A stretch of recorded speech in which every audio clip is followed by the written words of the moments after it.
আজকে আমার ভিডিওর ৫৫তম দিন। আর আজ আমি যে কাজগুলি করেছি সেগুলি দেখা যাক।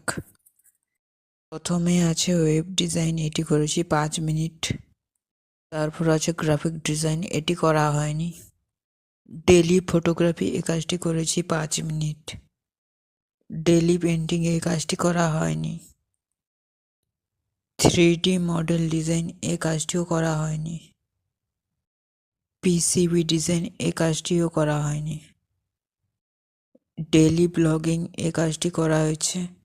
ডেলি রিলস আপলোড, এই কাজটিও করা হয়েছে। গেমিং ভিডিও আপলোড, এই কাজটি করা হয়নি। শেয়ার মার্কেট ট্রেডিং, এই কাজটিও করা হয়নি। ক্রিপ্টো মার্কেট ট্রেডিং, এই কাজটিও করা হয়নি। আর আদার্সের কাজও করা হয়নি। এআই ভিডিও আপলোড, এই কাজটি করা হয়েছে। এই হলো আজকের ব্লগ। আগামীকাল দেখা হবে নতুন একটা ব্লগে।